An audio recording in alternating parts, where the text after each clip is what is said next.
Bonjour à toutes et à tous, c'est Bart et je suis ravi de vous accueillir pour ce nouvel épisode du podcast Extraterrien, le podcast qui interviewe des sportifs hors du commun. Le but de ce podcast est de vous partager leurs secrets, leur vie et d'en apprendre beaucoup plus sur eux afin d'en tirer un maximum de conseils. Donc si vous aimez le sport, l'aventure, le développement personnel ou que vous aimez simplement vous inspirer de personnalités remarquables, alors ce podcast est fait pour vous. Juste avant de commencer, j'ai quelques messages à vous faire passer. Si c'est la première fois que vous écoutez le podcast, je vous remercie d'être arrivé jusqu'ici. D'ailleurs, je vous recommande l'épisode avec Mathieu Torder qui a traversé l'Antarctique à seulement 27 ans. D'autre part, si vous ne le savez pas, j'ai beaucoup d'ambition avec ce podcast et je souhaite aller chercher des sportifs de plus en plus incroyables. Et j'aimerais vraiment interviewer vos sportifs préférés. Sachez que l'un des meilleurs moyens de les convaincre de participer, c'est notamment de leur montrer que vous êtes nombreux à adorer le podcast sur les réseaux sociaux et sur les notes iTunes. Donc si ce n'est pas encore fait, allez mettre une note sur Apple Podcast ou iTunes, c'est vraiment ce qui m'aide le plus à inciter des sportifs connus à venir témoigner. Si vous écoutez plutôt sur Spotify, vous pouvez très facilement le partager en story sur Instagram, taguez-moi et je vous repartagerai. J'en profite donc pour vous rappeler le nom du compte Instagram, c'est extraterrien.podcast. Suivez-le et vous y retrouverez les coulisses du podcast. C'est aussi un excellent moyen de me faire vos retours et de me suggérer des invités. Enfin, j'ai aussi créé une newsletter que vous pouvez retrouver très facilement dans Google en tapant Extraterrien Newsletter. C'est le premier lien qui remonte. J'y partage des bons plans santé, matériel, préparation mentale, des livres, des documentaires qui m'ont beaucoup inspiré. Allez, je ne vous embête pas plus et je laisse place à mon invité du jour. Let's go. T'as un super accent anglais. Tu parles bien anglais ? Ouais, ça va, je me débrouille. T'as appris où ? J'ai fait pas mal de séjours linguistiques depuis petite. C'est un truc sur lequel ma mère insistait vachement, genre en mode il faut que tu parles les langues et tout, c'est indispensable. Donc du coup, dès petite, je faisais des séjours linguistiques, beaucoup de séjours linguistiques genre à Londres, des voyages aux États-Unis. Et là, mon copain est américain. Donc du coup, depuis 3 ans, je parle que anglais aussi. Donc du coup, ouais. Il a pas appris le français ? Non, pas trop, ouais. Il dit quelques mots, quelques phrases, mais ça reste, voilà quoi, très basique. Ok.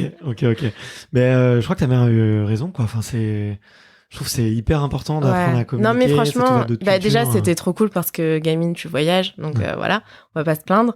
Mais en plus, aujourd'hui, je me rends compte de l'importance du truc, quoi. Donc ouais, super contente. Dans le monde du weightlifting et de la force athlétique, en plus, j'imagine, c'est un monde assez anglo-saxon. Ouais, très, très anglo-saxon. Ouais. Donc ça doit aussi être utile, même sur tout ce qui est recherche, tout ce qui est scientifique training, et tout, ouais. C'est essentiellement en anglais, les ressources. Donc, indispensable de savoir au moins le lire et le comprendre, quoi. Même si tu le parles pas. Ok. Bah écoute, trop cool. Mais écoute, j'ai hâte qu'on puisse parler de tous ces sujets. Ça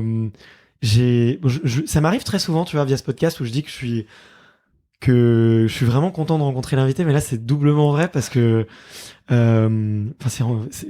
j'ai adoré préparer cette interview parce que plein de choses que j'ai lues sur toi ou quand j'ai demandé à mon ami Brian notamment, que tu connais un petit peu, de me parler un petit peu de toi, à chaque fois il y a énormément d'admiration et énormément de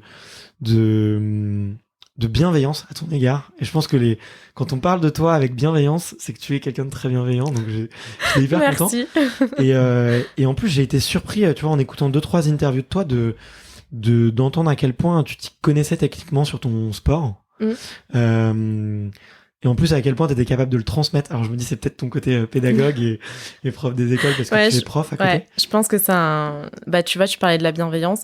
Je pense que ce sont des compétences que j'ai déjà de manière innée, entre guillemets, mais que j'ai encore plus développé au contact des enfants où forcément, tu peux pas travailler avec des gosses si t'es pas bienveillant. Pour moi, c'est aux antipodes, tu vois. Donc voilà. Donc c'est, ouais.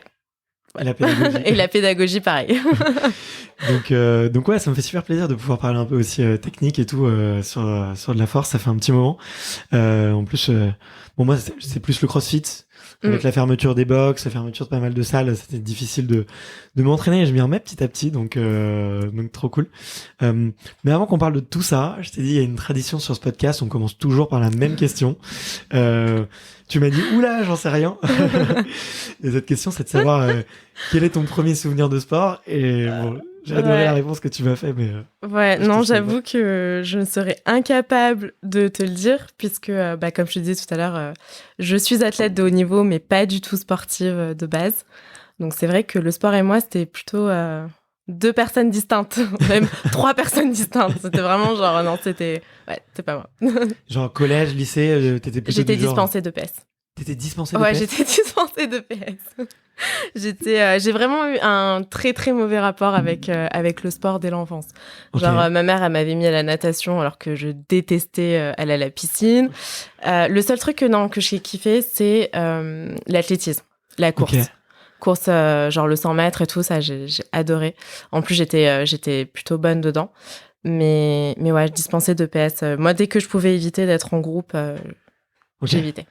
C'était le groupe qui te posait problème? Ouais, c'était le groupe. J'avais à cette époque-là, j'avais beaucoup de problèmes de motricité. Ouais. Et en fait, ça causait beaucoup de moqueries. Et donc, du coup, forcément, on évite le problème, dispenser. Et du coup, je crois que c'est quoi? C'est à 20 ans, 21 ans que tu découvres la musculation, puis plus tard la force athlétique, du coup? Ouais, alors ça a été vraiment sur une très très short période, enfin très très courte période. Donc j'ai commencé la musculation, j'avais 21 ans. Okay. Et peut-être 3-4 mois après, je me suis mise à la force tout de suite, quoi. Ouais, ok. Impressionnant. Mais, donc comme quoi, on peut commencer un sport à 21 ans et on peut être record woman 6 ans après. Ouais, c'est ça. C'est ça, ouais, c'est 6 ans après que tu as eu ton record. J'ai eu mon record du monde au total. Et là, récemment, 2021, le titre de championne du monde, du coup. Ouais. Alors que rien ne me prédestinait à être athlète de haut niveau. Mais genre vraiment rien. C'est même pas genre un rêve de gosse ou un truc qui a traversé un jour mon esprit. Pas du tout. Il y avait même pas dans ton enfance, je sais pas, des rôles modèles ou... Absolument pas. J'avais un modèle, enfin 2 modèles. Ma sœur. Mais bon, c'était pas quelqu'un de famous, comme on dit, et Céline Dion. Okay. Donc voilà, rien à voir avec le sport. Waouh, génial. C'est incroyable. Ouais. Et, est-ce que... tu as mentionné effectivement le fait que tu n'étais pas très à l'aise avec les groupes et la motricité. Je sais pas à quel âge tu as découvert mon autisme. Ouais. Alors, ça a été très très tard. J'ai eu mon diagnostic officiel quand j'avais 22 ans et j'ai commencé les tests à 21 ans. Donc, ça m'a pris environ 1 an de tests avec des spécialistes. Donc, il y avait psychomotricien, psychiatre, psychologue, orthophoniste. Ok. Et donc, plusieurs rendez-vous, plusieurs bilans à faire. Et sur ces 1 an-là, après, je me suis retrouvée avec un dossier de 20 pages avec tous mes tests et tout. Et la conclusion, du coup, la conclusion, du coup, syndrome autistique. Voilà. Waouh, donc à 21 ans, tu démarres le sport, tu deviens accro, entre guillemets, à la force. À la force. Et Dieu sait que c'est addictif, qu'on se le dise quand même. Ouais. C'est fou à quel point l'endurance et la force, c'est deux... c'est 2 mondes différents. C'est 2 mondes différents, mais c'est une addiction qui est très similaire, je trouve. Oui, l'addiction est la même. Ouais. Les sensations sont quand même différentes. Rien à voir. Ouais. Ok. Ouais, c'est une année de chamboulement, quoi. Enfin, ouais. C'est une année que ça a été vachement riche en émotions et un bouleversement total, que ce soit dans le personnel, le professionnel aussi. Ouais. Ça a été assez compliqué à tout gérer parce que c'est aussi une période où j'ai commencé à être professeur des écoles, j'ai eu mon concours, donc je commence un nouveau boulot. En plus, je découvre que j'ai un syndrome autistique. Je commence la force avec l'objectif de faire les championnats de France. Donc ça a été beaucoup de pression et de bouleversement à tous les niveaux. Waouh, tu m'étonnes. Est-ce que c'est un soulagement aussi, tu vois, parce que ça explique peut-être certains comportements, certaines attitudes, certaines humeurs, et je sais que des fois ça fait du bien aussi à la fois à l'entourage mais aussi à la personne de pouvoir mettre des mots dessus et de se dire ok, maintenant on sait ce que c'est. Ça a été un peu le cas pour toi? Exactement. Ouais. En gros, au début comment ça s'est passé? Je faisais mes études donc pour être professeur des écoles et en M2, donc en master 2, on faisait un cours sur l'inclusion des enfants en situation de handicap. Et du coup, donc, comment les accueillir en classe, comment différencier, etc. Et là, la prof dit, on pense souvent aux enfants handicapés qui sont vraiment en grosse difficulté au sens cognitif, donc qui ont vraiment des retards cognitifs, etc. Mais on parle pas assez des enfants en situation de précocité. Ouais. Et en fait, moi, quand elle a parlé de précocité, ça m'a tout de suite fait tilt parce que j'avais eu ce diagnostic étant gamine d'enfant précoce. Okay. Et donc, du coup, et là, elle dit la phrase, les enfants précoces, c'est une forme d'autisme. Un peu la douche froide, tu sais, genre en mode j'ai jamais entendu parler de ça, genre tu sais, j'avais vraiment ce cliché là de l'autisme avec retard mental en fait. Ouais. J'avais pas du tout conscience ou sinon vraiment l'autisme à l'opposé du génie, genre un Einstein, tu vois. Ouais. Et en fait, j'avais pas cette notion et cette connaissance que entre ces deux extrêmes en fait, c'est un spectre, il y a plein de formes d'autisme différentes. Et donc, du coup, je commence. Ouais, exactement. Une infinité. C'est un infini, quoi. Et du coup, je commence à faire mes recherches. Et en fait, plus je faisais des recherches et plus je me retrouvais dans le syndrome d'Asperger. Et d'un autre côté, je me disais, ouais, mais ça, c'est mon côté très pragmatique. Quand t'as mal au ventre et que tu tapes mal au ventre, on peut te dire que t'as un cancer comme t'as juste besoin d'aller aux toilettes, tu vois. Non, mais concrètement, deux poids, deux mesures, tu vois. Ouais, bien sûr. Donc, du coup, je me suis dit, ok, tu te reconnais et tout, mais il faut que tu sois sûre. Donc, du coup, je fais mes recherches, comment se faire diagnostiquer. Donc, je passe par le CRA, qui est Centre Ressources Autisme. Et donc, du coup, sur un an, ce que je racontais tout à l'heure, toutes les démarches, tous les tests, etc. Et au final, donc le verdict tombe, et c'est bien ça. Et au début, j'ai ressenti vraiment un soulagement, en mode t'es pas folle. Genre parce que vraiment, j'avais cette sensation qu'il y avait un truc qui allait pas dans mon cerveau, qui allait pas avec moi, où j'étais folle, quoi, genre vraiment. Et donc du coup, je me suis dit putain, t'es pas folle, quoi. Ok, t'es autiste. Bon, c'est peut-être pas mieux. Sur le moment, je me suis dit c'est peut-être pas mieux, mais au moins, t'es pas folle. Et du coup, j'ai eu peut-être pendant 2-3 semaines, cette sensation de soulagement. Ouais. Et en fait, il a été dissipé par une énorme colère. J'ai ressenti une énorme colère pendant au moins 4-5 mois où j'ai fait un total burn-out. Donc, j'ai arrêté de travailler. Genre, je me suis mis en arrêt maladie pendant 3-4 mois. Je sortais plus de chez moi, je voulais plus sortir du lit. La seule chose qui me permettait de sortir de mon lit, c'était d'aller à la salle m'entraîner. C'était vraiment la seule chose qui me motivait en fait à sortir de chez moi. Et j'ai ressenti cette colère en mode mais putain, pourquoi moi, quoi? Pourquoi c'est moi? Pourquoi on l'a pas diagnostiqué avant? Pourquoi j'ai dû en souffrir autant avant que j'ai un diagnostic? Et je me refaisais tout le film de ma vie, tout ce que j'avais subi avec le harcèlement scolaire, etc. Et je me dis, j'avais vraiment cette sensation d'injustice, tu vois, un peu. Ouais. Et du coup, après, j'ai commencé une thérapie. C'est là où j'ai appris à vivre avec, à m'accepter comme ça, à commencer à en parler, etc. Enfin, en parler, c'était beaucoup plus tard. J'ai mis presque 3 ans à en parler sur les réseaux sociaux, publiquement. Puis même mes parents, au début, ils étaient un peu dans le déni, en mode est-ce que t'es sûre? C'est dur. Ouais, est-ce que t'es sûre? Est-ce qu'ils se sont pas trompés? Donc même mes parents, ça a été aussi un process. À leur niveau, tu culpabilises forcément. Ouais. Parent, Je pense que ma mère a énormément culpabilisé dans le sens où elle s'est dit je suis passée à côté de quelque chose, mon enfant il a souffert alors que j'ai rien pu faire. Et je sais que à cette époque-là, elle a fait de son mieux parce qu'elle m'a emmenée chez des psychologues tout le temps, des psychiatres. Donc je sais qu'elle a fait de son mieux avec ce qu'elle avait en fait. Et moi, c'est même pas ma mère que j'en voulais, c'était vraiment à ces psychologues et psychiatres que j'ai vu toute mon enfance, adolescence, et qui sont complètement passés à côté du truc en me disant c'est dans votre tête, ça va passer, vous verrez plus tard. Alors qu'en fait, pas du tout, tu vois. Qu'est-ce qui se passait dans ta tête, si tu peux en parler? En gros, alors aujourd'hui, j'arrive à en parler, mais à cette époque-là, il faut vraiment se dire que je comprenais pas. Genre, en fait, j'avais des crises de colère, des crises d'angoisse. J'avais ce que aujourd'hui on appelle des meltdowns et des shutdowns en autisme, et en fait je comprenais pas pourquoi j'avais ces changements d'humeur et ces choses-là.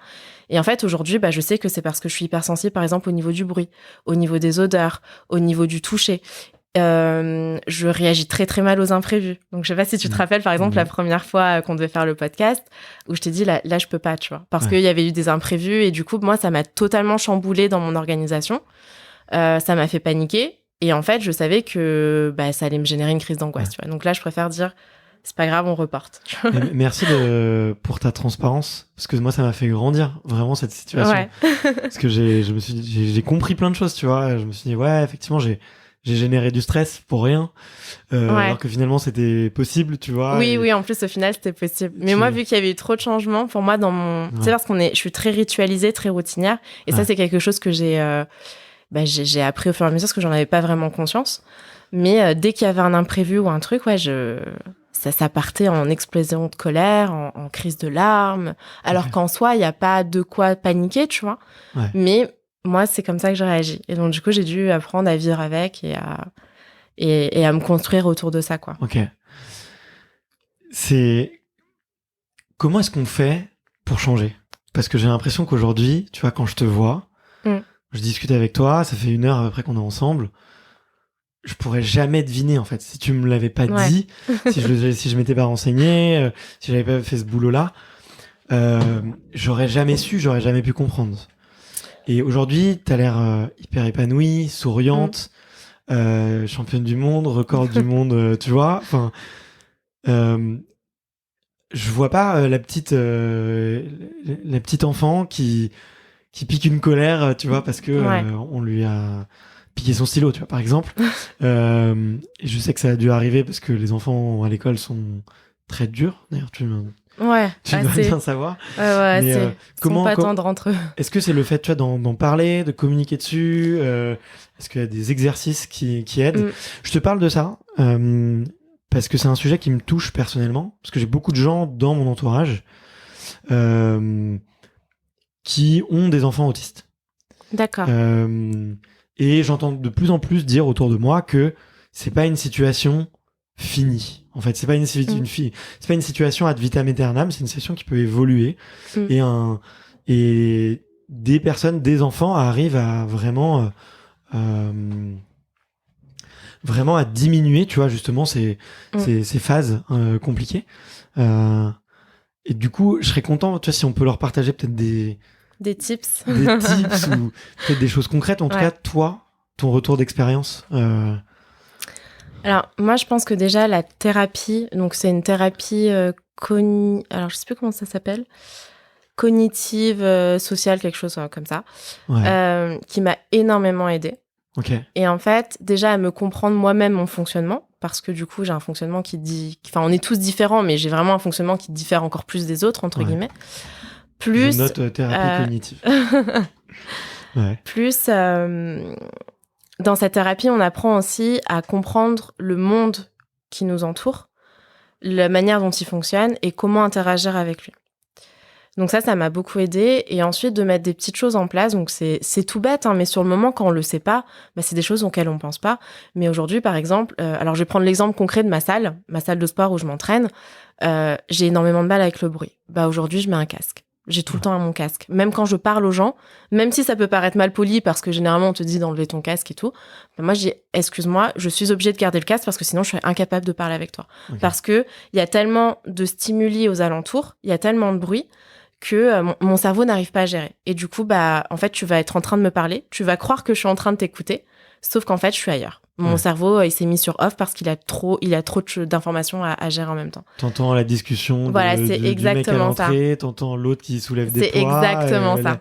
La personne qui lave les toilettes. Et en fait, le truc, c'est que ça s'amplifie dans mon cerveau, ça s'amplifie. J'ai l'impression que c'est juste à côté de moi. Et du coup, je vois les lèvres de la personne en train de me parler, mais j'arrive pas à comprendre ce qu'elle me dit, quoi. Mon cerveau, il n'arrive plus à se focus que sur un truc. Et du coup, en mettant le casque, ça atténue tous ces bruits alentours et je suis capable de converser avec quelqu'un. Chose qu'avant, j'étais incapable de faire. Et les gens se disaient, mais elle est folle, elle est bipolaire, elle a quoi, tu vois, genre... Tu veux mettre un casque? Non, là, ça va. Là, ça va, il y a pas de bruit. Mais... voilà, c'est des petits tips comme ça. Donc maintenant, après, les imprévus, j'ai appris à les gérer aussi. Sauf quand vraiment, je suis trop en crise d'angoisse. Ou avant, j'allais me forcer. Et du coup, j'allais rentrer chez moi en pleurs. Et du coup, je me dis, non, aujourd'hui, si il s'est passé quelque chose qui fait que tu n'es plus en état de le faire, j'ose dire non, là, je peux pas. Okay. Et du coup, est-ce qu'on peut reporter? Quelque chose qu'avant, je n'aurais pas été capable de faire. Je me serais forcée. Et au final, je serais rentrée chez moi totalement vidée de mon énergie et en pleurs. Donc c'est vraiment apprendre à dire non pour certaines choses, reconnaître quand on n'est pas en situation de le faire et l'accepter. Parce que si ça, c'est quelque chose que j'ai eu du mal à me dire, mais putain, je veux vivre comme les autres, je veux être normale, quoi. Je veux être capable de faire une journée entière normalement sans avoir ces différents-là. Et ça, c'est vraiment un travail d'acceptation que j'ai dû faire en mode, tu peux pas tout le temps tout faire comme les autres. Et il y a des fois où tu vas avoir moins d'énergie et c'est pas grave. Voilà. C'est vraiment le truc de c'est pas grave. J'ai vraiment appris à avoir de la bienveillance envers moi-même. Parce que j'avais beaucoup de bienveillance avec les autres, mais pas du tout avec moi-même. Non, mais je peux comprendre, tu vois, quand en plus si t'étais enfant précoce, c'est que sûrement tu dois avoir des capacités sur certaines intelligences. Moi, je suis très intelligence multiple et tout. Je sais pas si tu connais ça, mais d'ailleurs, on va parler d'intelligence intra-personnelle juste après, mais forcément, tu dois... c'est obligé que tu t'en veuilles parce que tu sais... Tu comprends des choses et en même temps t'arrives pas à les vivre ou t'arrives pas à les contrôler entre guillemets, quoi. Donc c'est sûr.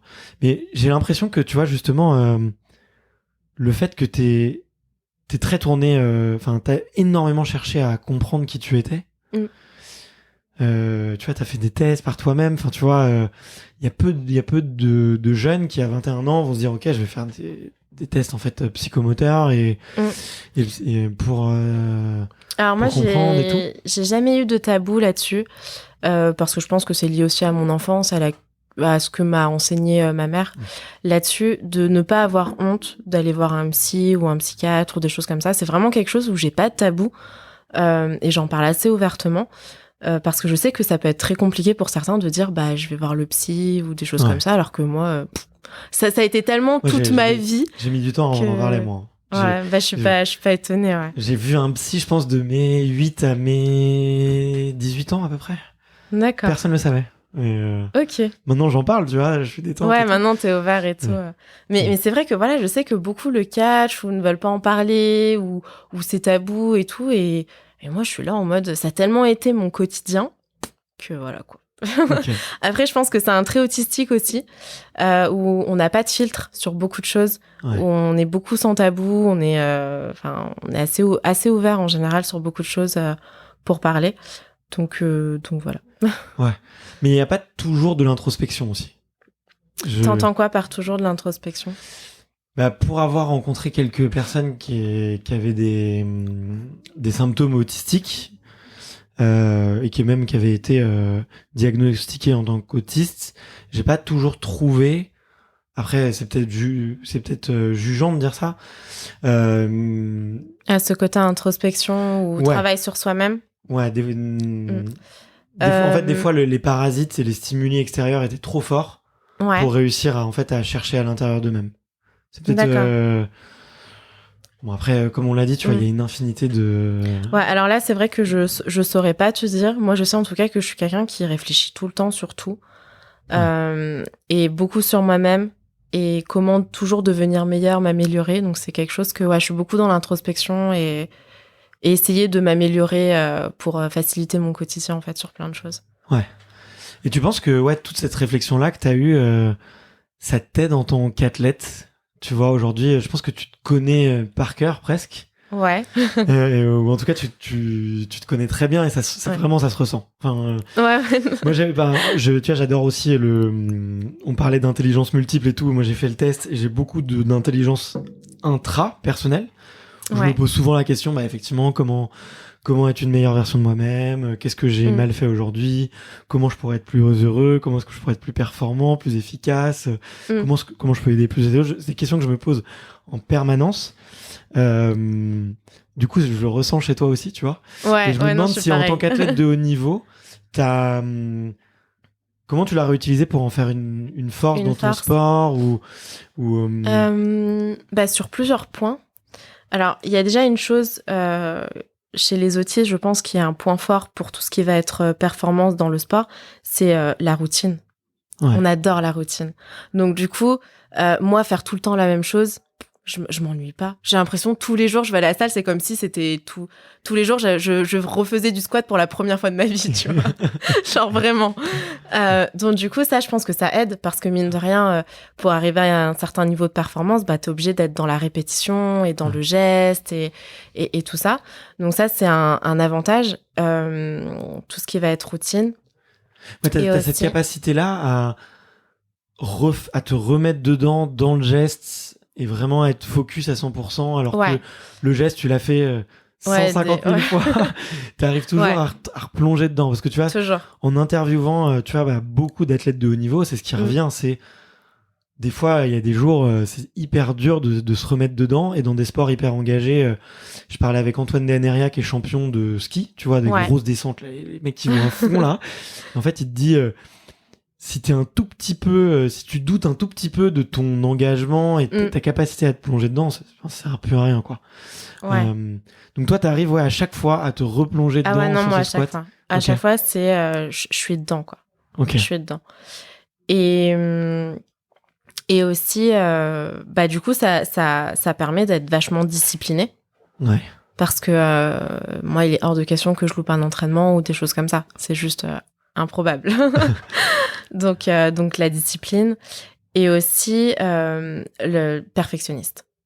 Là, parfois c'est même trop dans le quotidien, ça va être très compliqué et me bloquer sur certaines choses, mais c'est vrai que dans le sport, et je pense que ce sont des qualités autistiques qui sont poussées à l'extrême, qui m'ont permis aujourd'hui d'arriver là où je suis, parce que je suis hyper perfectionniste sur mon mouvement, mon placement, mes sensations, ma préparation mentale, et donc du coup c'est voilà.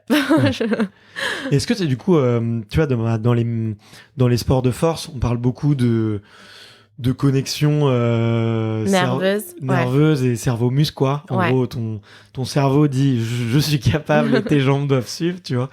Est-ce que c'est quelque chose du coup qui est plus développé chez toi? Je sais pas si tu peux faire des analyses. Je me suis posé la question et j'ai essayé de trouver des recherches scientifiques et il n'y en a pas, malheureusement. Je me suis demandé si les personnes autistes avaient une capacité force plus développée entre guillemets que la normale par rapport au nombre de connexions nerveuses, etc. Et j'en ai pas trouvé. Et en fait, comment cette idée m'est venue? Je discutais avec des amis et en fait, en discutant, j'en ai même plusieurs qui disaient que ils avaient remarqué que les autistes avec déficience mentale, souvent on a l'impression qu'ils sont un peu mous, tu vois, ils ont pas trop de maintien, ils ont des problèmes d'équilibre, etc. Mais par contre, quand ils t'empoignent. Genre, tu sens que il y a de la force, quoi. Et du coup, je sais pas pourquoi, en faisant la corrélation, je me suis dit, peut-être que chez les personnes autistes avec les connexions nerveuses, etc., qui sont différentes, ce serait peut-être possible qu'il y ait un capital force qui soit là génétiquement, entre guillemets. Mais c'est un peu une question en suspens, puisque pas de données scientifiques dessus, quoi. Donc là, c'est que des suppositions. Ça serait dingue. Mais ce serait cool, je pense, de faire... je sais pas s'il y a des scientifiques qui écouteront le podcast, mais de faire des études là-dessus, je pense que ça peut être intéressant, ouais. Mais c'est un truc... Enfin, c'était une des choses que je m'étais dit avant de te rencontrer, c'était... franchement, des scientifiques, ils se donneraient à cœur joie. Enfin, c'est possible. De scanner le cerveau, de scanner tes muscles et tout. J'ai lu un bouquin, alors il est qu'en anglais, c'est The Autistic Brain, d'une scientifique d'ailleurs américaine qui est autiste. Et elle parle de toutes ces recherches qu'elle fait sur l'autisme, le cerveau et tout. Et c'est vrai que c'est un peu compliqué en anglais à lire, dans le sens où moi je suis pas très scientifique. Enfin, si, j'ai quand même des connaissances, mais là, c'est vraiment du vocabulaire un peu spécifique et tout. Mais je trouvais ça super intéressant parce qu'elle expliquait que quand elle analysait le cerveau des personnes normales, entre guillemets, et le cerveau des autistes, et en fait, certaines régions n'étaient pas développées de la même manière. Donc, par exemple, elle prenait l'exemple d'une partie du cerveau pour tout ce qui est au niveau du stress, des émotions et tout. Et elle disait que chez plein de personnes autistes, cette partie-là du cerveau est anormalement beaucoup plus grande que d'une personne normale. Et donc, du coup, elle expliquait que ça peut expliquer l'hypersensibilité des personnes autistes, que ce soit au niveau sensoriel, au niveau émotionnel et tout. Et en fait, elle disait vraiment que c'était inscrit dans le cerveau, inscrit dans le code génétique aussi. Et c'était super intéressant, ouais. Du coup. Et qu'est-ce qu'elle dit? Je sais pas si tu te souviens, parce que ça m'intéresse, mais tu sais, on dit toujours que le cerveau il est modulable, qui peut se transformer, tu vois, des gens qui Ouais. deviennent aveugles, on voit que la partie du cerveau qui est connectée aux yeux, elle disparaît petit à petit, mais celle des oreilles et des autres sens va se développer, tu vois. C'est vrai que elle aborde pas ce sujet-là dans la modulation. C'était plutôt vraiment factuel, factuel, en mode elle compare des cerveaux autistiques à des cerveaux normaux. Okay. Et du coup, elle compare les différentes régions, comment elles sont développées, plus ou moins. Par exemple, il y avait une autre partie où elle disait qu'au contraire, c'était beaucoup plus petit. Alors là, faudrait que je me replonge dedans, mais ouais, c'était vachement intéressant là-dessus. Mais écoute, j'ai noté The Autistic Brain. Ouais. Super. Et franchement, effectivement, ça a l'air passionnant. Moi, j'adore tout ce qui est sciences cognitives et tout, le sens du cerveau, ça me passionne. Moi, le bouquin avec lequel j'étais tombé dedans, c'était L'intelligence émotionnelle de Daniel Goleman. Je l'ai acheté, je l'ai toujours pas lu. C'est vrai. Bon, ouais, ça c'est un gros problème que j'ai. J'adore lire. J'en achète 10 000. J'ai un tas de bouquins, mais c'est vrai que c'est une période où j'ai moins pris le temps de lire et du coup j'accumule les bouquins sans les avoir lus. Et du coup il fait dedans. Non mais un truc que tu devrais faire, c'est tu me disais que t'écoutais pas de podcast. Moi j'écoute des livres audio et du coup je lis 2 fois plus et même quand je lis plus. Même quand je lis plus, je lis, tu vois. Et parce après, que c'est vrai que avoir le plaisir d'avoir le bouquin dans les mains, tu vois, c'est c'est pas pareil. Mais tu vois, là, par exemple, je viens de terminer un bouquin de Mike Horn. Tu vois, c'est une aventure. Tu vois, j'ai pas besoin de prendre des notes ou c'est pas, c'est vraiment romancé. Donc, tu vois, sur mes footings, c'est trop bien, tu vois, pour aller quand je courais ou même sur une séance, tu vois, un peu type CrossFit, c'était très bien. Ah, t'écoutes ça pendant que tu fais du CrossFit ? Ouais, ça m'arrive. Ah ouais. Je te jure. En plus, je suis un peu un malade, j'écoute en vitesse x2 et tout. Enfin, des fois, par contre, ça, je fais pareil. Mais même sur Netflix, genre, je me dis, putain, les séries, c'est trop long, là. 1,5. Mais ouais, bah, moi, je fais pareil, ça rend dingue les gens avec moi, mais moi, je le fais tout le temps. Et même... Et du coup, ouais, moi, c'est le tips que j'ai pour lire 2 fois plus. C'est vraiment... D'accord, faudrait que je teste. Et tu vois, bon, il y a la célèbre appli de Audible là, qui permet de le faire. Ouais. D'ailleurs, et moi, je suis... Depuis 3 ans, je suis adepte, quoi. D'accord, faudrait que je teste. Faudrait que j'essaye de voir si ça me correspond et de faire une petite transition. T'as un premier mois gratuit, si tu veux. Je peux te parrainer. Instant promo. Mais non, mais du coup, ok. Mais je le note bien. C'est super intéressant. Et je refais une passerelle. Est-ce que t'as rencontré des athlètes de haut niveau, aussi autistes, ou qui avaient des... Alors, pas à ma connaissance. Parce que tu vois, là, aujourd'hui... Pas dans mon entourage, t'évolues dans la catégorie... t'es pas dans la catégorie des sports paralympiques. Enfin, ou du handisport ou du parasport. Ouais. Donc, t'es avec tout le monde. Ouais. Ok. Enfin, tout le monde. À chaque fois, avec les valides. On dit avec les valides. Ouais. En fait, je déteste ce mot. Du coup, à chaque fois, je l'oublie. Ouais. Désolé. Tu concours avec les valides.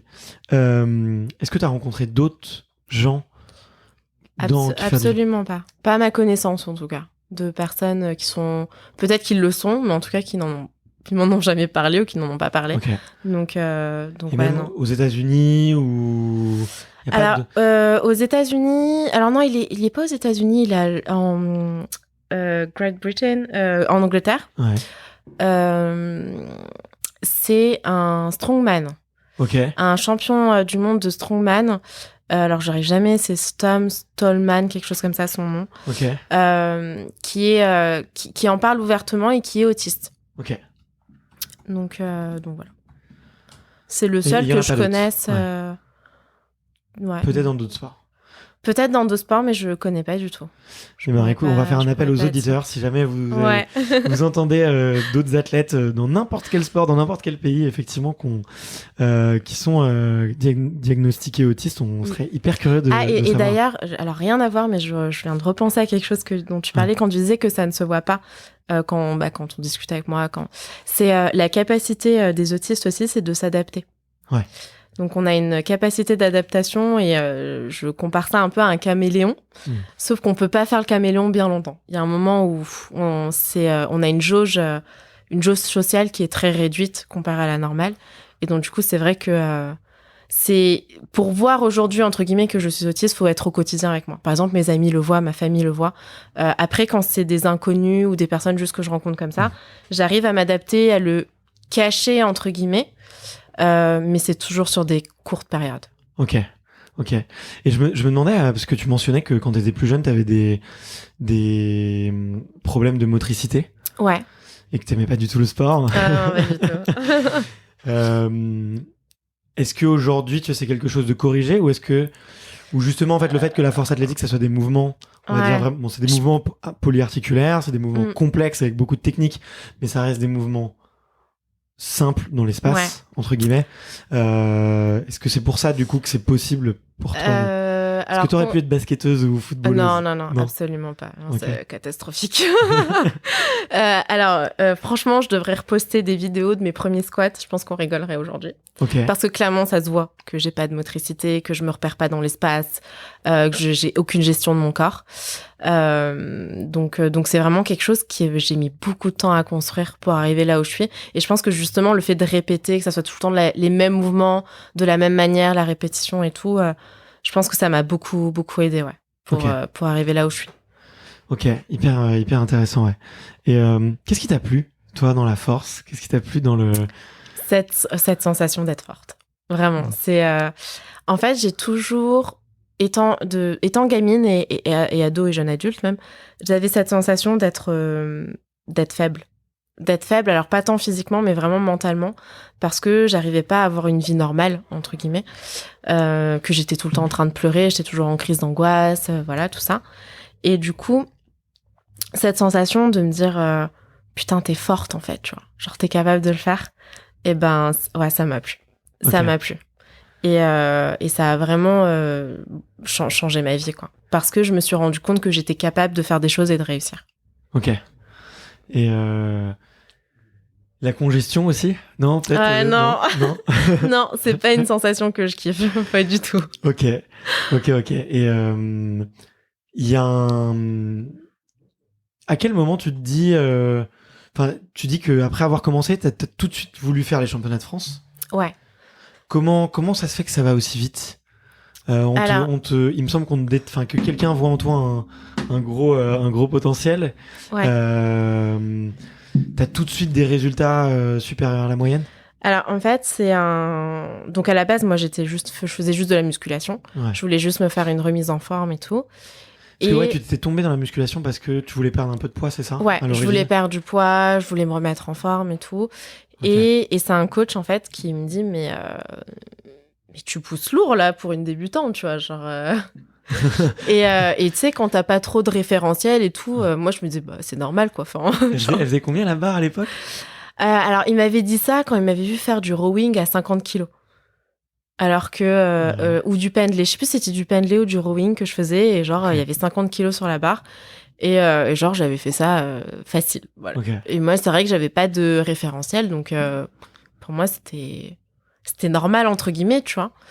Et du coup, il me parle de ce sport-là, la force athlétique et tout. Il me dit, ouais, c'est du squat, du bench, du deadlift. Alors, squat, je voyais ce que c'était. Développé couché aussi. Deadlift, pas trop. Et du coup, il me fait faire les tests dessus. Et au squat, j'avais mis 90 kilos. Alors, c'était pas valide en compétition, c'était un demi-squat. Mais j'avais quand même mis 90 kilos. Bon, au bench, aucune motricité. Donc la barre, elle était traviole. J'ai pas réussi à la pousser. Enfin bref, c'était ridicule. Okay. Et au deadlift, j'avais mis 100 kilos. Ok. Et donc, du coup, pour quelqu'un qui avait jamais pratiqué, il me dit, mais enfin, c'est énorme, quoi. Genre, tu pourras avoir un super niveau et tout.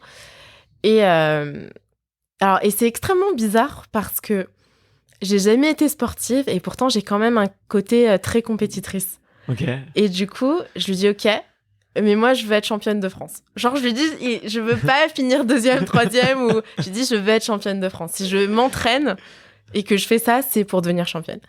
Et du coup, il m'a dit, OK, dans 1 an, championne de France. Et du coup, j'ai bossé pendant 1 an avec lui pour arriver à cet objectif-là. Et objectif réussi. Objectif réussi, ouais. Et c'était quoi les scores? Juste après, on fera un petit point technique, mais c'était quoi les standards pour Alors, ou les fourchettes pour être championne? Il faudrait que je retrouve... En fait, on a des minima Ouais. Donc, tu dois faire une compétition qualificative pour les championnats de France et avoir les minima France. Et à l'époque, ils étaient assez bas comparé à aujourd'hui. Et en plus, j'étais en junior encore. Donc, ça devait être moins de 300, ça devait être 290 au total ou quelque chose comme ça, ouais. Alors, on va en profiter pour faire un petit point technique pour les auditeurs qui connaissent pas. Bon, j'avoue, au bout de 38 minutes d'enregistrement, on précise que c'est que la force athlétique ou le powerlifting. Si tu veux, je fais ma définition et puis tu me corriges comment je vois. C'est le petit frère ou la petite sœur de l'haltérophilie. Dans l'haltérophilie, il y a 2 mouvements. Oui. C'est 2 mouvements donc, qui sont l'arraché et l'épaulé jeté. Donc qu'on peut voir aux Jeux Olympiques, et la force athlétique qui n'est pas un sport olympique, mais qui est un sport qui est quand même très encadré et très très pratiqué dans le monde, dans lequel il y a 3 mouvements. Ouais. Donc le développé couché que tu appelles aussi le bench, qui est le raccourci du bench press en anglais, le squat. Donc j'imagine que tous les auditeurs savent ce que c'est qu'un squat, et enfin le deadlift ou le soulevé terre. C'est tout simplement, c'est le mouvement de musculation ou le mouvement général sur lequel on peut soulever le plus lourd. Oui. Puisque en fait le but est de soulever la barre du sol jusqu'à ses hanches en se tenant droit, quoi. C'est ça. Et donc quand tu parles de minima à 270 ou à 300, c'est la somme des kilos, la somme de la charge que tu peux faire sur ces 3 mouvements-là sur une même journée. C'est ça, c'est sur une même journée? C'est ça. La compétition, c'est environ sur 2-3 heures. Ça dépend le nombre de participants. Mais c'est sur 2-3 heures. On a 3 essais au squat, 3 essais au bench, 3 essais au deadlift. Et en fait, pour faire un max sur une répétition, et on prend la meilleure barre de chaque. Ouais. Et du coup, ça te donne un total et le classement. Ok, d'accord. Et c'est pas en haltérophilie qu'ils essayent de monter petit à petit, que ça peut durer? Ouais. Alors, en haltérophilie, ils ont comme nous 3 essais, mais ils ont que 2 mouvements. Ouais. Alors, eux, c'est différent parce qu'ils enchaînent vraiment leurs essais, alors que nous, on passe à tour de rôle. Ouais. Et l'haltérophilie aussi, ce qui change, c'est que eux peuvent vraiment jouer avec 0,5, 1 gramme. Ouais. Alors que nous, à part si on est sur un record du monde ou un record d'Europe, on ne peut pas mettre 0,5, 1 gramme. C'est 2,5 minimum. 2,5 minimum. Ouais, 2,5 minimum pour battre quelqu'un. Voilà. Ok. Et t'as jamais eu envie de tester l'haltéro? Jamais. Absolument pas. Avec la mobilité que j'ai dans. Mais c'est vrai, c'est un peu un tour de magie. On se rend pas compte à quel point. C'est extrêmement technique. C'est très très technique. Ouais. Alors notre sport est technique, mais l'haltérophilie, il est encore 3 fois plus. Ouais, c'est un tour de magie, quoi. Notamment sur l'arraché. Et aujourd'hui, l'haltérophilie, si t'as pas commencé petit, tu peux arriver à un bon niveau, mais pas à un niveau international. Ouais. C'est vraiment un sport qu'il faut se pratiquer petit pour arriver vraiment à un level extrême, quoi. Enfin. Ouais. Et mais j'imagine que dans ta salle, il y a aussi des gens qui pratiquent l'haltéro, non? Pas du tout. Non? On n'est qu'une salle de power. C'est vrai? Ouais. Ok, c'est rare ça, non? Ouais. C'est assez rare, mais il commence à avoir des petits clubs en France où on fait que du power. Ok, d'accord. Ok, trop cool. Mais écoute, je savais pas ça. Mais bon, en tout cas, moi, je suis passionné. J'adore ces mouvements-là et c'est trop chouette de pouvoir en parler. Toi, du coup, t'es beaucoup plus à l'aise sur les mouvements du squat et du deadlift, c'est ça? Oui. De terre. C'est vraiment mes spécialités, entre guillemets. Ok. Et est-ce que t'avais l'air de dire que les minima avaient beaucoup évolué? C'est un sport qui a beaucoup changé ces 10 dernières années? Énormément. Alors déjà, il faut savoir qu'avant, mon sport se pratiquait en ce qu'on appelle équipé. Équipé, c'est vraiment, tu avais un équipement avec une combinaison de force qui te permettait de pousser plus lourd. Dans les années... Donc une ceinture notamment. Une ceinture, les bandes pour le genou, pour le squat, une combi de force qui est vraiment hyper rigide et qui t'aide vraiment à pousser plus lourd.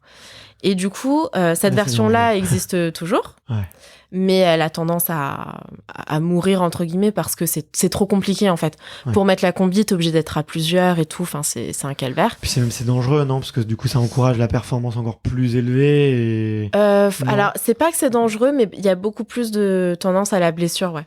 Parce que t'es vraiment compressé dans une position qui n'est pas, qui est pas naturelle, entre guillemets, tu vois.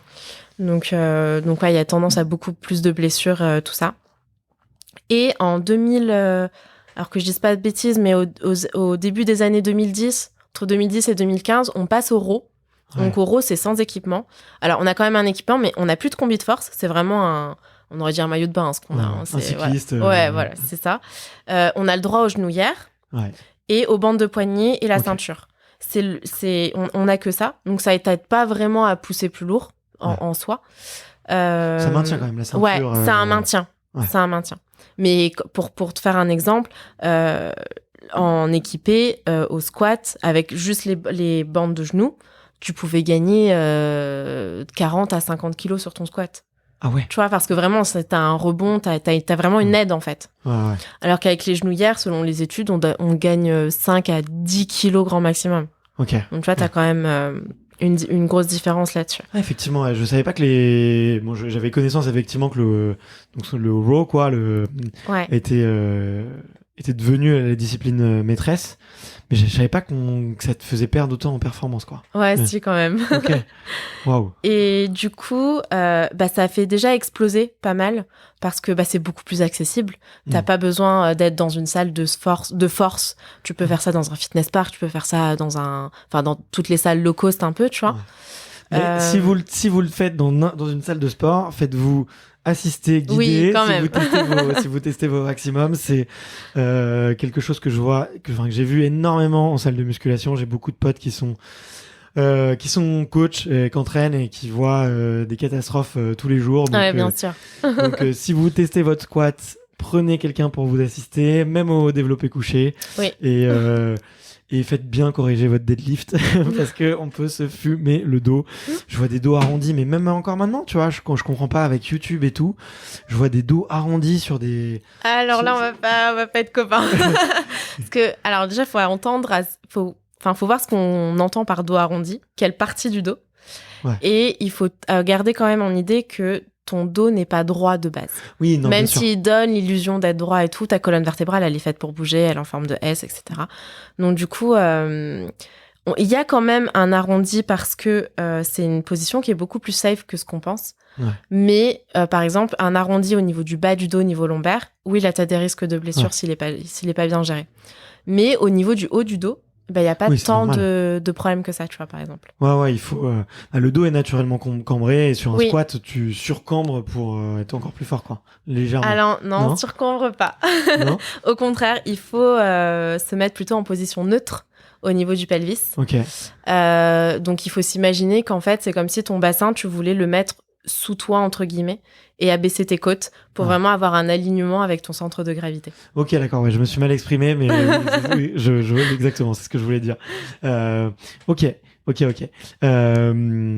Et toi, aujourd'hui, t'encadres des jeunes ou tu transmets ? Ouais, je transmets, j'adore. Ok. J'adore. Tu te verrais faire ça plus tard ? Ouais. Là, c'est un projet que j'ai de me reconvertir dans tout ce qui est coaching et tout, et de passer le diplôme, tout ça. C'est quelque chose que j'ai envie de faire. Ok.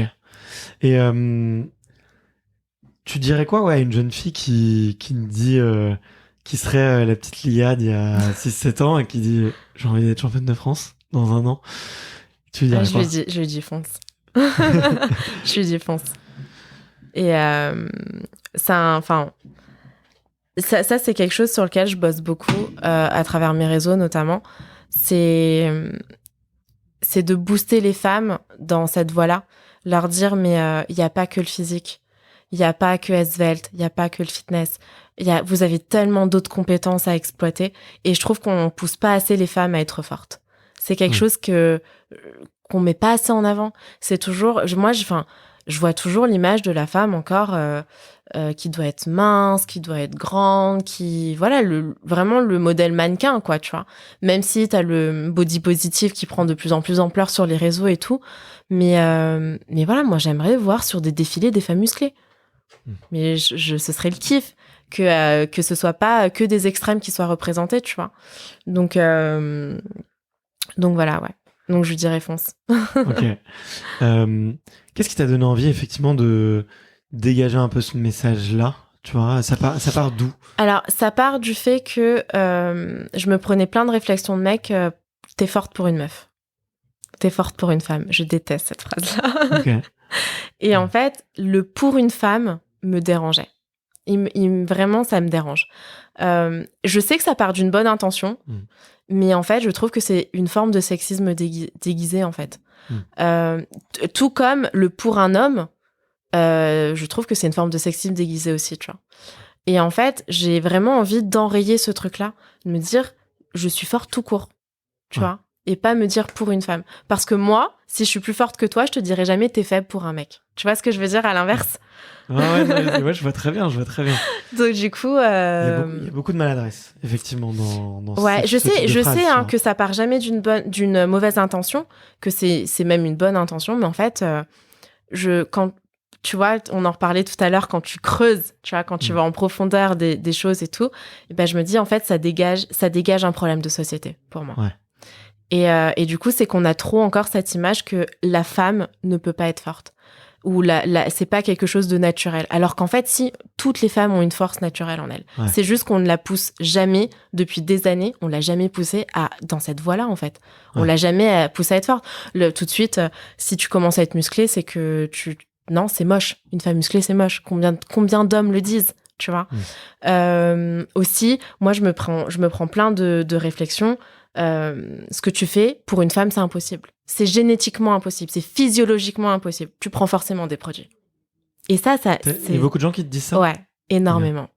Et ça, en fait, je me dis, putain, mais on a un vrai problème de société, là, en fait. Ouais. Et c'est ça, en fait, que j'ai envie de pointer du doigt. Et de dire, mais qu'est-ce que t'en sais que biologiquement, physiologiquement, une femme ne peut pas être forte? T'es pas scientifique. Il y a aucune étude qui prouve qu'une femme ne peut pas être forte, et même plus forte qu'un homme. Et t'as vraiment ce problème aussi d'ego au niveau masculin, tu vois, que j'ai envie de titiller. Dire, on est là.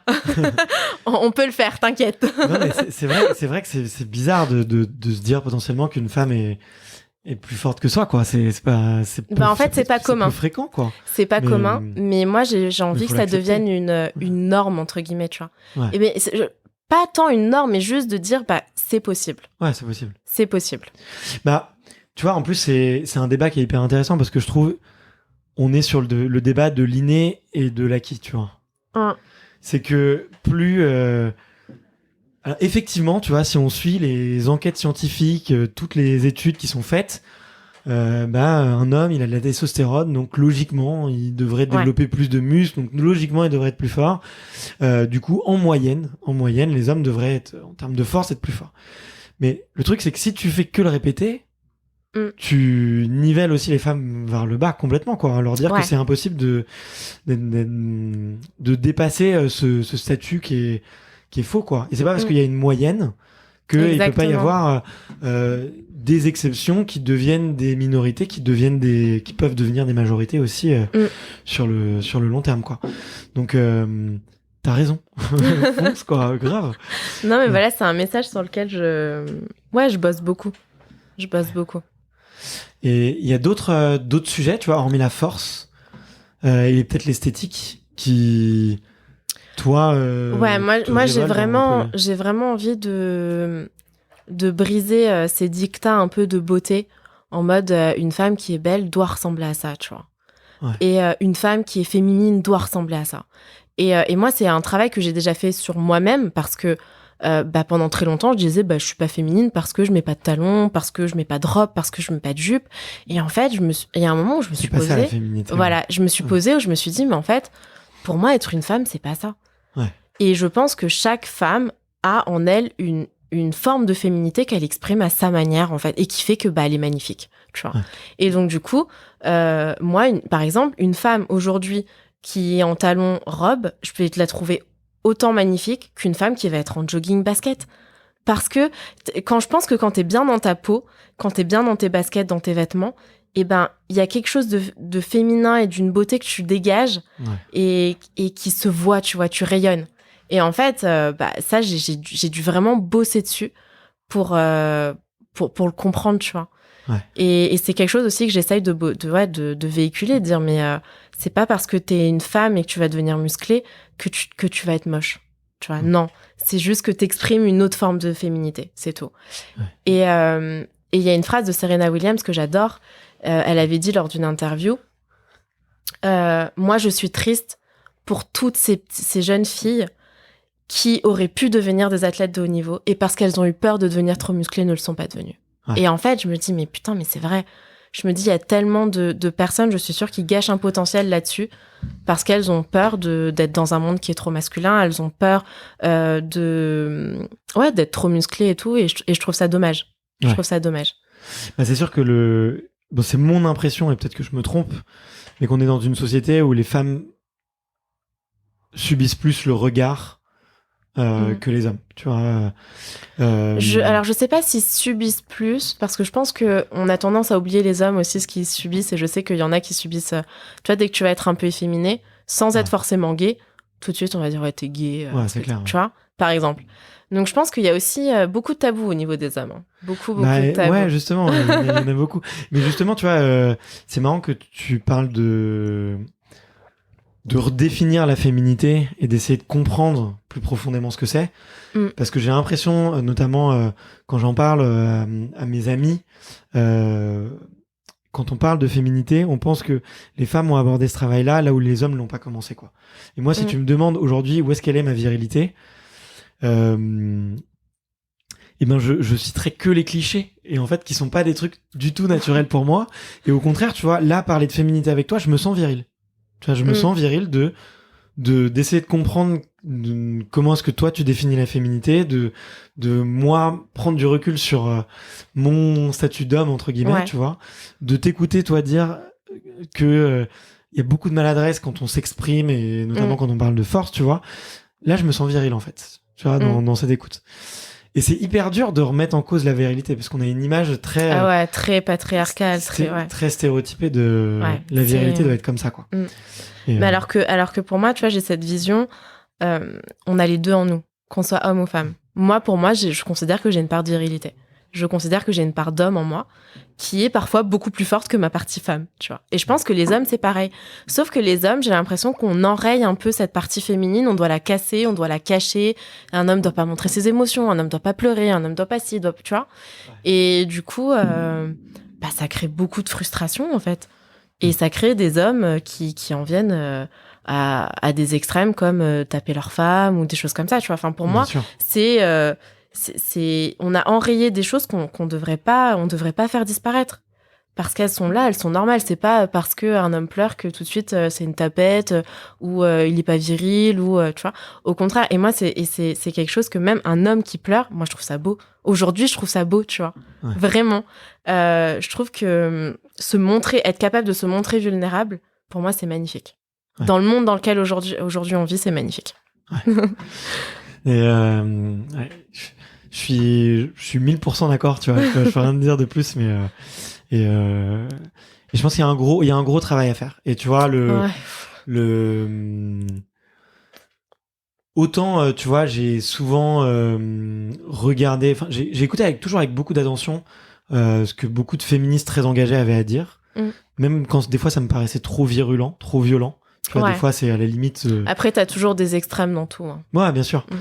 Mais en tout cas, ce que je me dis, ce que j'ai toujours vu et comme positif, même quand certains débats pouvaient tourner au vinaigre, ce que j'ai toujours vu comme positif, c'est que ces réflexions-là, effectivement, beaucoup plus de femmes ont commencé à les avoir, là où très peu d'hommes les ont, tu vois, sur déconstruire leur genre, déconstruire leur personnalité, déconstruire les stéréotypes de la société dans laquelle on vit, ou encore, tu vois, on est beaucoup d'hommes, et moi le premier à vivre avec des acquis, tu vois, qui restent depuis des millions d'années.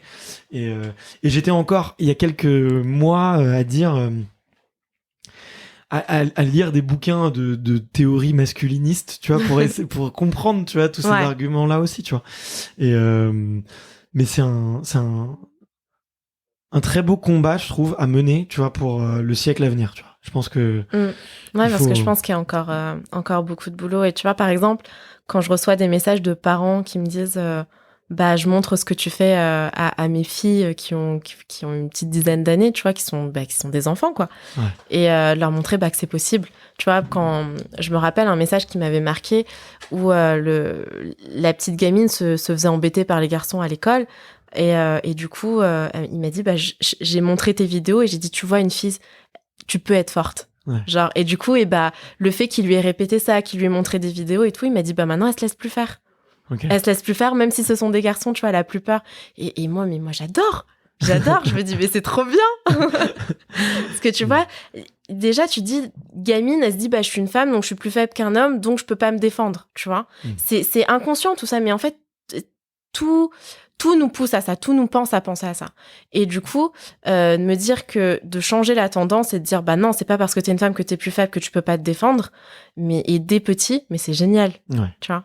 Mais c'est un énorme travail. C'est un énorme travail. Ouais, en même temps, il y a si peu à faire, je trouve.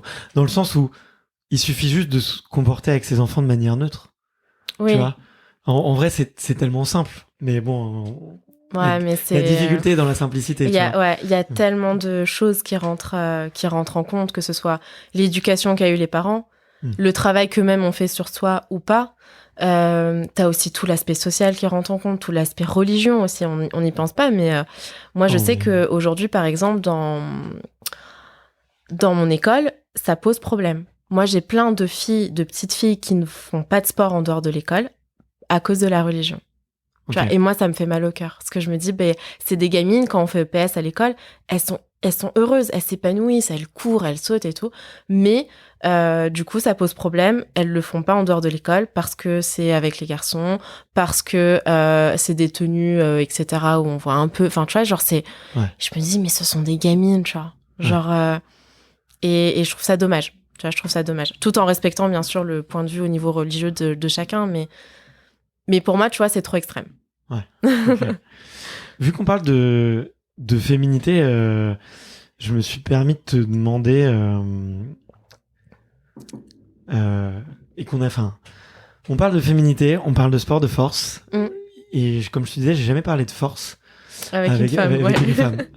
Et tu vois, pour un homme, on s'est bien connu pour gagner en force, pour gagner pour développer ses muscles. Il y a une hormone qui est connue, dont on pense que c'est l'hormone principale qui sert à créer du muscle, c'est la testostérone. Ouais.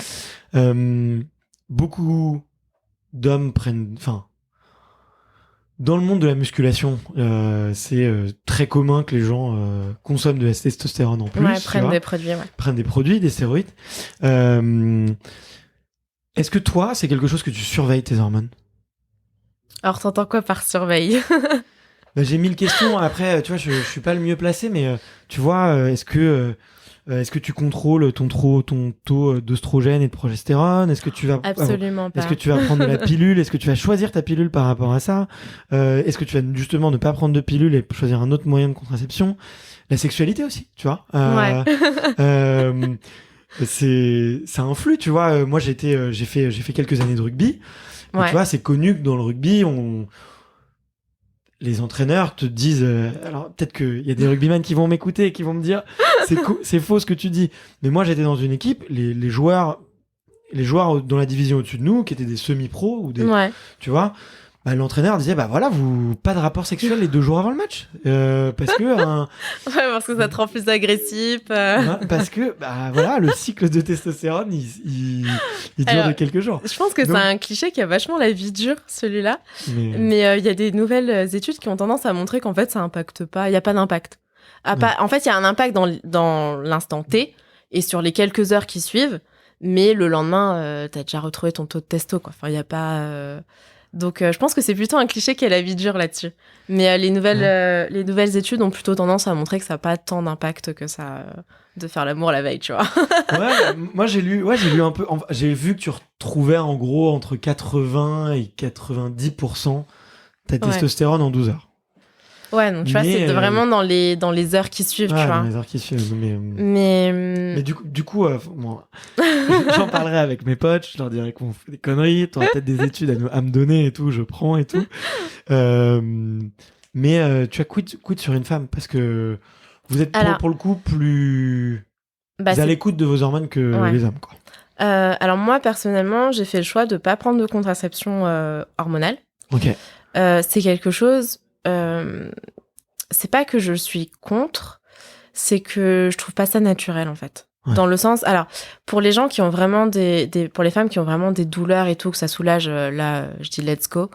Mais pour quelqu'un qui n'a pas forcément de douleur ou quoi qu'est-ce, je me dis, ça reste quelque chose qui n'est pas naturel dans le sens où, alors je schématise, mais tu fais croire à ton corps que t'es en permanence enceinte, en fait. Ouais. Concrètement. Ouais, exactement. Et en fait, je me dis, mais c'est pas trop naturel.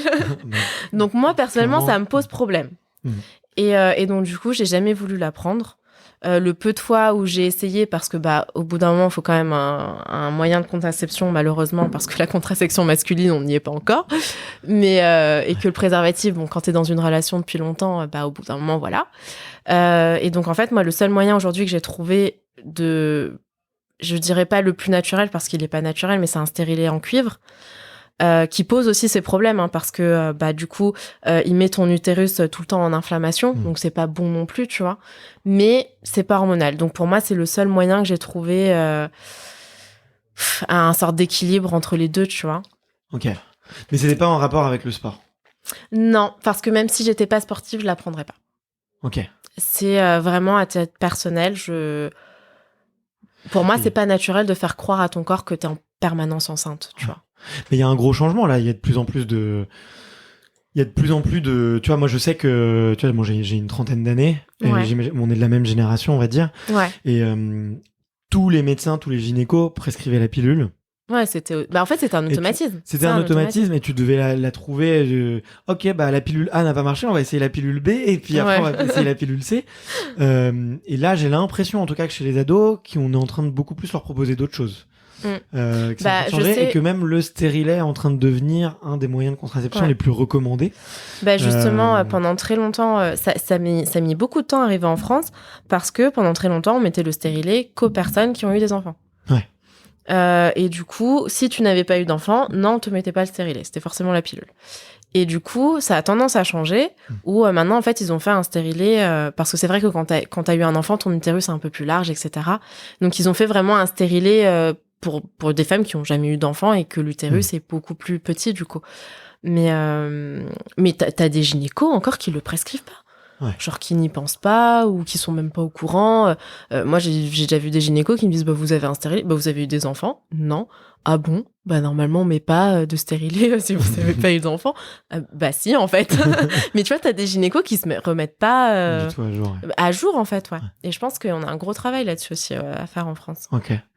Et toi, dans ta pratique du sport, du coup, tu vas être amené à suivre ton cycle, Alors, pas du tout. Je fais pas... Si le jour des championnats du monde, t'es en période de menstruation... Ouais, alors vu comme ça, si. Alors, du coup... Parce que, est-ce que Vas-y. tu perds en performance? Désolé, j'ai 1000 questions, je suis un enfant, je connais rien, tu vois. t'inquiète. Mais est-ce que tu perds en performance en fonction du jour? Alors, moi, personnellement, quand j'ai mes règles, ça va. J'ai pas de perte de performance. Là où je vais avoir une petite perte de performance et une grosse fatigue, c'est la semaine précédente. Donc, en plus, moi, j'ai un syndrome prémenstruel. Donc, j'ai vraiment une grosse chute au niveau hormonal. J'ai l'impression que je suis en dépression totale. Enfin, c'est horrible. Je passe une semaine sur le qui-vive en mode je suis un chien de garde. Ah ouais, non, mais genre vraiment. Là, le truc, quand tu me dis non, mais t'as tes règles, ouais, j'ai mes règles. Je vais avoir mes règles, donc me chauffe pas trop. Donc là, c'est vraiment sur cette période-là. Par contre, au moment où j'ai mes règles, là, tout redevient normal. Et même si j'ai des saignements, je ressens pas spécialement de fatigue ou de problème au niveau des performances et des entraînements. Donc moi, c'est vraiment la semaine précédente. Et là où ça va jouer un impact par rapport aux compétitions, c'est au niveau du poids. Vu qu'on est par catégorie de poids. Rétention d'eau, peut-être? Ouais, rétention d'eau, on gonfle généralement. Et moi, je gagne facilement jusqu'à 1 kilo. Ah ouais, donc si t'as une compétition, ça à prendre en compte. Ça à prendre en compte parce que tu sais que tu vas être 1 kilo plus lourd, que tu vas faire de la rétention d'eau. Donc, et c'est pendant tes périodes, du coup? Juste avant. C'est juste avant? Ouais, juste tu avant. vas prendre 1 kilo, ok. Ouais. Waouh, ok. Ouais, donc il faut quand même... Donc c'est un vrai sujet, quand quoi. tu vois, tu me disais surveiller mon cycle et tout, j'étais là en train de penser non, je fais pas genre de prise de sang pour vérifier mes taux hormonaux ou quoi. Mais en fait, je vérifie dans le sens où je regarde par rapport aux compétitions. Si j'ai une compète, à quel moment de mon cycle je suis, pour voir si je dois prévoir une perte de poids, tu vois, plus importante que la normale. Ok. Du coup. Et question bête, mais tu vois, les hommes très forts sont... Le cliché dit que les hommes très forts ont beaucoup de testostérone. Ouais. Est-ce que vous, il y a d'autres hormones qui rentrent en compte aussi, puisque alors, toutes tes hormones rentrent en compte. Hein. Toutes tes hormones Ouais, rentrent toutes tes en compte hormones. pour ta force. Alors, on a tendance à croire que les femmes n'ont pas de testo, mais on en a. Ouais, bien sûr. Alors, bien sûr, nous, on a des oestrogènes aussi. Ouais, voilà. Parce que c'est vrai qu'on est tout le temps là en train de dire les oestrogènes pour les femmes, mais en fait, on a toutes les hormones et toutes les hormones rentrent en compte dans ton cycle de force. Après, il n'y a pas que ça à prendre en compte. Tu as aussi ce qu'on parlait, les connexions au niveau neuronal. Ouais. Pour le développement de la force. Et puis la pratique. Hein. La pratique, la discipline, tout ça, l'entraînement. T'as le mindset aussi qui joue beaucoup, la partie mentale. On a tendance à l'oublier. Pour moi, la partie mentale, c'est plus de 50% de ta performance. Ok. Tu vois, t'as beau être fort, si t'as un mental de chips, comme je dis, t'arriveras pas, tu vois. Tu le bosses ? Ouais, énormément. Comment ? Énormément. Je fais beaucoup d'exercices de visualisation. Ouais. Beaucoup d'exercices de respiration. Dans ta visualisation, tu te visualises en train de... Ouais, je vais me visualiser... faire une charge très lourde. Exactement. Okay. Je vais me visualiser... T'imagines la difficulté, t'imagines la congestion. Ouais, j'imagine la sensation, j'imagine... Le sang qui monte. Ouais, exactement. Toutes les sensations que je peux avoir sur ce moment-là, je me remets dans cette transe un peu, tu vois. Ouais. Ouais, c'est vraiment ça, vous êtes vraiment en transe, quoi. Ouais, de fou. Mais la première chose qu'on me dit quand les gens me regardent en compétition, ils me disent mais je te reconnais pas. Ouais. Genre tu te transformes. Je dis mais je suis obligée en fait. Si je me transforme pas, si je me mets pas en mode compétitrice guerrière, la barre elle va rester au sol, tu vois. Bien sûr. Ouais. Et comment tu fais pour faut un peu s'énerver, faut être un peu méchant, quoi. Alors, t'as différents... Est-ce que toi, c'est de la méchanceté ? C'est quoi que tu... T'as différents profils. Ouais. T'as des gens qui vont être beaucoup dans l'énervement pour se mettre en condition. T'as des gens qui vont être beaucoup plus calmes, tu les entends même pas. Ouais. Genre vraiment. T'en as d'autres qui vont être plus nerveux. Et t'en as d'autres qui vont plus être tournés vers l'intérieur. Là, ça dépend vraiment de ton profil en tant que personne et athlète. Ok. Ouais, c'est vraiment... On est tous différents là-dessus. Ok. Et toi, t'es plutôt... moi, je suis un jonglage entre les deux. Ouais. Avant mon passage, je vais être très, très nerveuse. Je vais faire les 100 pas. Tu le vois dans ma manière, genre, je suis déterminée et tout. Je peux même un peu crier et tout ça avant. Par contre, une fois que je suis sur la barre, tu m'entends plus. J'ai vraiment... franchement, je dois bien avoir 10 secondes où je suis hyper calme. Okay. Et après seulement, je lève et là, je lâche toutes les émotions après. Okay. Donc ouais, je suis en ambivalence entre les deux, moi. Et tu fais d'autres choses sur la partie, excuse-moi parce que je t'avais coupé sur la partie préparation mentale, donc beaucoup de visualisation. Ouais, beaucoup de visualisation, de respiration. Quoi, du type, tu peux préciser ? Alors respiration, moi ça va être pour gérer mes émotions. Ouais. Donc quand je sens, quand je sens que mon cœur il s'emballe parce que je commence à être stressée et tout de suite je fais des exos pour me calmer en fait, pour revenir à un état assez stable. Et ensuite ça va être beaucoup de répétitions de mantras. Ouais. Donc, par exemple, alors j'ai un mantra qui est en anglais, c'est I'm strong, I'm brave, I'm powerful. Tu vois, genre, et je me le répète en boucle 10, 15 fois. Ok. Et après, la prépa mentale, c'est aussi ma routine de performance. Donc, celle qui va me faire rentrer dans la performance, entre guillemets. Donc, genre, j'arrive à la salle, je mets mes genouillères. Tu vois, c'est toujours le même rituel. Un rituel qui fait que tu... Exactement, qui me met vraiment en routine de performance. Donc, mes genouillères, je vais mettre mon casque, ma musique, ma playlist, tout ça, quoi. Ok. Ouais, c'est à ce moment-là que tu déroules le process et que, tu sais que là, c'est le moment. C'est le moment. Ok. Écoute, c'est passionnant. Tu sais ce que j'ai découvert à la fin. Moi, je fais pas mal de méditation et j'utilise une appli qui s'appelle Insight Timer. Et ce que j'adore, c'est que c'est un peu comme YouTube. Tu vois, n'importe qui peut poster sa méditation. Et du coup, t'as des grands gourous qui postent eux-mêmes leur méditation. Tu vois, il y a par exemple, il y a Wim Hof, tu vois, celui qui fait le maître du froid là, l'espèce de vieux néerlandais. Ouais, je vois. Et ben lui, tu vois, il a posté des méditations dessus. Mais aussi, enfin, ce que j'aime beaucoup, tu vois, c'est que j'ai découvert il y a pas longtemps, en fait, pendant 20 minutes, t'as quelqu'un qui te répète une phrase positive, mais qui va en faire 100 différentes, tu vois. D'accord. Et bon. Un des trucs, et là j'y pense parce que t'es là, mais un des trucs que je reprochais, c'est que c'était très orienté méditation slash un peu la caricature, toi, slash bouddhisme, slash très très bien-être et tout, et il pourrait y avoir exactement la même chose, pourrait y avoir quelque chose de plus, tu vois, punchy, plus punchy, plus concret, quoi, plus sport aussi, donc pourquoi pas faire ça. Je pense que ce serait une idée de truc à développer. L'heure tourne et j'ai un petit truc après, donc je vais devoir nous libérer. Mais écoute, je me suis régalé. Franchement, c'était trop cool de pouvoir parler de tout ça. Merci infiniment de ta transparence. Tu m'avais dit que c'était sans filtre. Et c'est trop. Enfin, c'est vraiment agréable. J'avais prévenu. Non, mais c'est vraiment agréable, tu vois, de pouvoir. Moi, je suis. Bon, après, si je fais des interviews, c'est parce que je suis curieux, que je suis un peu un enfant naïf et que des fois, j'ai envie de poser des questions que je comprends pas et qui peuvent être évidentes, mais pour d'autres, mais pas pour moi. Et t'as joué le jeu à 1000%, donc vraiment, j'ai beaucoup de reconnaissance. Voilà. Avec plaisir. Moi aussi, c'était vraiment. Je passe un bon moment. Trop cool. La toute dernière question que je pose, avant d'appuyer sur stop, c'est de savoir quelle est la prochaine personne que tu me recommandes d'aller interviewer pour parler force, pour parler... pour parler force, je te dis Pana, sans hésitation. Pana ? Ouais, Panayotis. Ok. Tarinidis. C'est une anglo-saxonne, c'est une grecque ? Non, alors il est d'origine grecque. C'est mon meilleur ami. Okay. On est tout le temps ensemble, H24. Lui. C'est en gros, il y a 2 grosses têtes d'affiche. Moi en tant que femme et lui en tant qu'homme dans la force aujourd'hui en France. Et c'est quelqu'un qui est passionné. Okay. Et c'est quelqu'un qui est aussi très bienveillant, qui est très fun, il sait de quoi il parle. Et ouais. Vraiment. Okay. Quand tu m'as dit Pana, j'ai pas percuté, mais ça a mis un peu de temps à me remonter. Je vois très bien qui c'est. Mais écoute, je savais pas, vous étiez aussi proches, donc grand plaisir. Si. Okay. Si, on est trop très bien. Trop bien. Merci infiniment, franchement, c'était trop chouette.